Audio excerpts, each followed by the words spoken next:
Modern Love Hyderabad could have been so much more. It could have been a testimony, a tribute, a love letter to the city. But as things stand, they shouldn't have called it Modern Love Hyderabad. They should have just called it Ancient Love Nagesh Kukunur. Hello and welcome to Film Companion South. Modern Love as a series originated from a series of columns in the New York Times that was later made into a web series by Amazon. Since then, there has been a Modern Love Mumbai, there's going to be a Modern Love Chennai, and there is going to be a Modern Love Tokyo as well.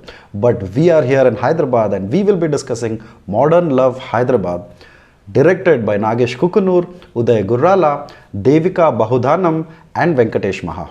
Now, this was a series I was eagerly awaiting because I moved to Hyderabad more than a decade ago, and as an immigrant, the city has given me so much.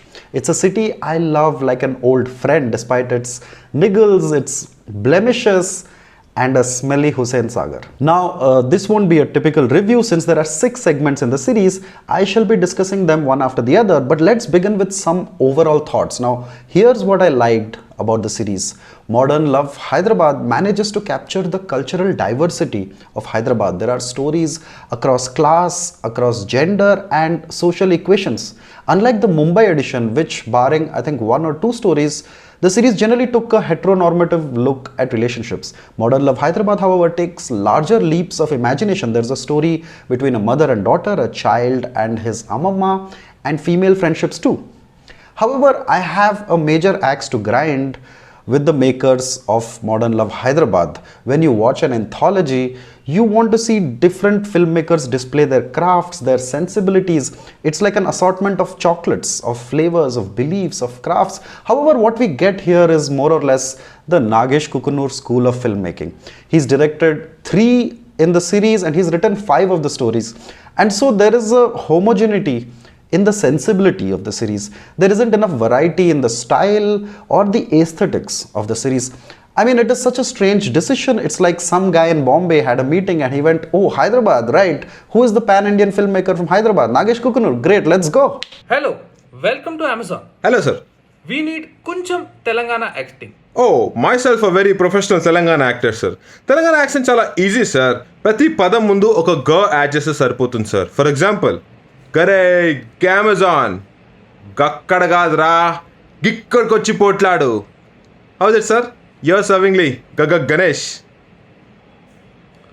Kuncham Muslim acting. Oh, Hyderabadi Muslim, sir? Okay, sir. Ya Allah, illa kut mafliya. Are, don't touch my feet.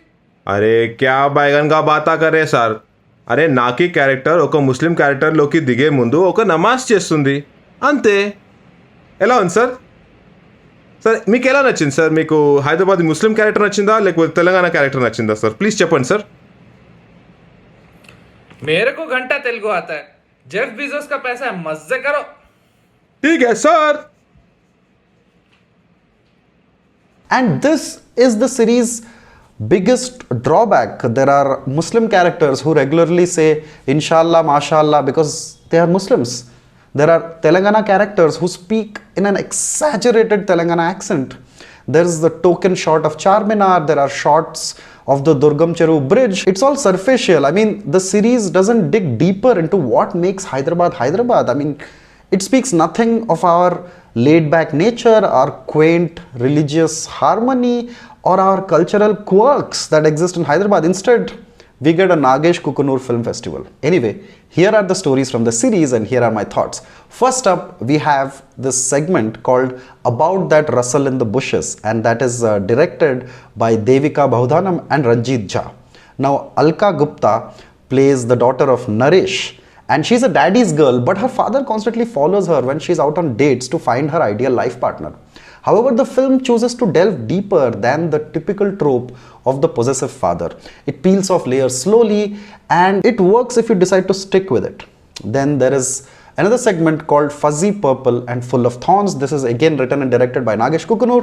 The film stars Ritu Verma as a cartoonist and she has a vivid imagination and she's married to a gentle vet played by Adi Pinishetty.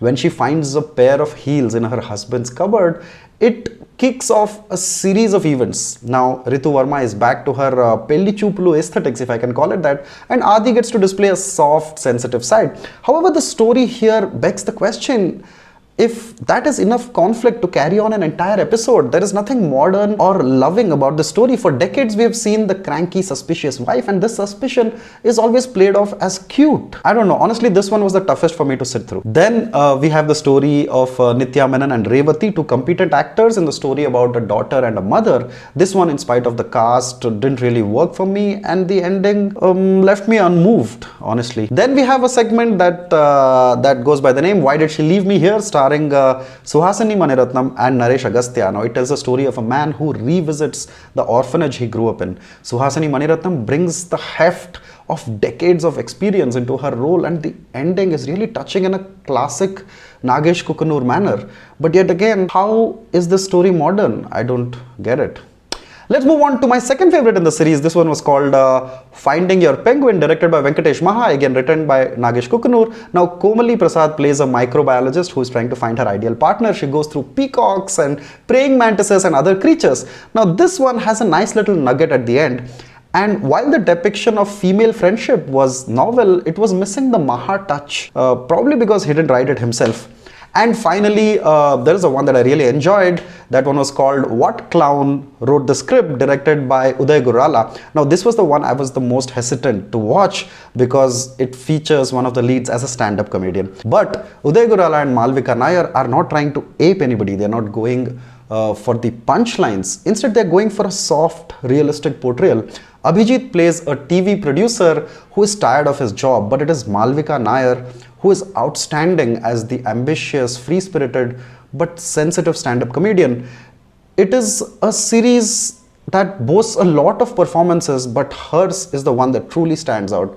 It makes you wonder why we haven't seen her enough in our films. Uday Gurrala takes his time with the film. It's a leisurely paced, gorgeously shot film that makes it seem like he's the only one who's the most familiar with this format. So would I recommend this to a companion? Honestly, it's hard to tell because one of them is really good, two are decent, and the remaining are quite generic. Modern Love Hyderabad could have been so much more. It could have been a testimony, a tribute, a love letter to the city. But as things stand, they shouldn't have called it Modern Love Hyderabad. They should have just called it Ancient Love Nagesh Kukunur. Thank you so much for watching our review. Do subscribe to Film Companion, and you will get to see weekly reviews, interviews, and other terrific videos. So take care of your health and have a wonderful Sunday. Thank you.